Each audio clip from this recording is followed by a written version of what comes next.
Olá, eu sou a Débora Brauhart, sou coordenadora de implementação para parceiros lá na Resultados Digitais e agora eu vou começar um bate-papo com ele, o Fernando Kimura, que é palestrante de inovação e neuromarketing. Seja muito bem-vindo, Fernando. Eu agradeço a você, Débora e a RD, pela oportunidade. Bom, Fernando, a sua palestra hoje aqui no evento foi sobre um pouquinho sobre neuromarketing e o comportamento do consumidor.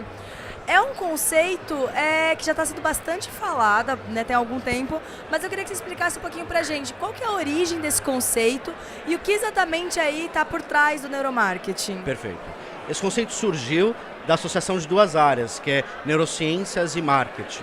Um precursor nesse tema é um rapaz chamado Martin Lindstrom, que começou por uma inquietude a querer saber o que acontecia na cabeça das pessoas. Isso há mais ou menos uns 10, 12 anos atrás. Ele tem um livro que é um best-seller em inglês chamado Biology, ou A Lógica do Consumo em português, onde ele falava um pouquinho do que acontece na cabeça das pessoas quando elas compram um produto, elas veem um comercial. Então ele fez vários testes, se as pessoas preferem Coca-Cola ou Pepsi, ou se as imagens de embalagens de cigarro nos faz parar de pensar em fumar, né, aos fumantes. Então ele foi encontrando uma série de respostas que eram conflitantes. A razão respondia uma coisa e a emoção, né, o inconsciente, respondia outra. Então o neuromarketing está na busca, né, de uma análise, de pesquisa, de novas respostas sobre o comportamento do consumo. A gente, enquanto consumidor, né, acho que a gente tem essa mania de achar que a gente está sendo super racional na hora de fazer uma compra e que eu vou lá e decido e ponto final. Mas será que é bem assim mesmo? Não. Acredita-se que 85% das decisões de compra são inconscientes, mas independente de números, se a gente parar para observar, se as compras fossem tão racionais, produtos de luxo não existiriam, porque não faz sentido. Um carro de luxo, uma caneta de luxo, então essas coisas não existiriam. As pessoas não precisam de bolsas de 200 mil reais, mas elas compram, não é? Legal, totalmente verdade, concordo contigo. Bom, e por que para o empreendedor e, né, está vendendo alguma coisa, está querendo criar uma marca de sucesso, por que é tão importante então que ele entenda esse inconsciente do consumidor dele para oferecer os produtos? Eu costumo dizer que as pessoas compram valores inconscientes.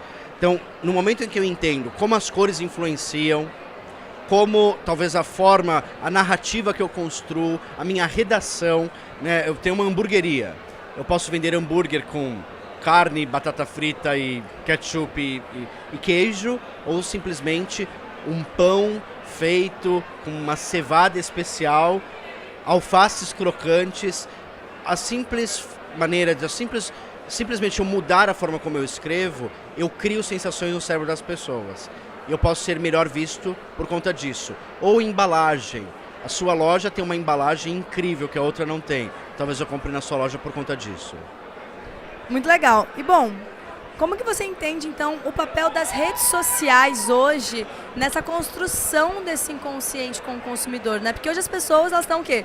O tempo inteiro conectadas no celular, com a barra de rolagem ali. Como que a gente deveria entender isso um pouquinho melhor? Você vê essa dinâmica, tanto que eu acho que hoje as pessoas têm mais acesso a marketing por conta disso, né? Então muitas marcas brincam, têm engajamento através de coisas engraçadas. Isso é gerar uma sensação na cabeça das pessoas. Algumas outras marcas elas são mais conflitantes, ou se não, uma brinca com a outra e criam memes e começam guerras na rede social.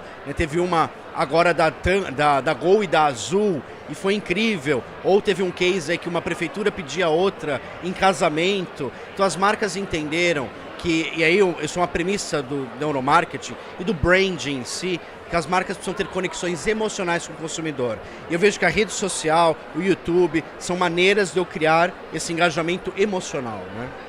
Legal. E tem algum livro, algum material que você, assim, dá como dica mesmo, como recomendação do tipo, você quer começar a fazer neuromarketing, você precisa conhecer isso, isso e isso? Olha, eu indico o livro A Lógica do Consumo, Subliminar,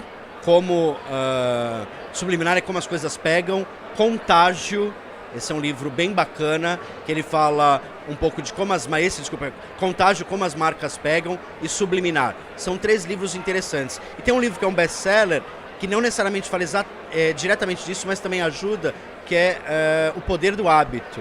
Então ele explica um pouco de como funciona o cérebro. Acho que esses 3 mais um aqui, de um cara que eu adoro e é muito legal, chamado Jaime Troiano, ele é um especialista de branding da Globo, e ele tem um livro que chama As Marcas no Divã. Então eu indico esse livro porque ele explica de como as marcas são construídas, e elas são construídas através de emoção. Muitíssimo obrigada, então, Fernando. Foi muito bom conversar contigo aqui. E obrigada por essas dicas valiosas e por compartilhar um tempinho seu conosco aqui nas entrevistas. Eu que agradeço. Obrigado a todos.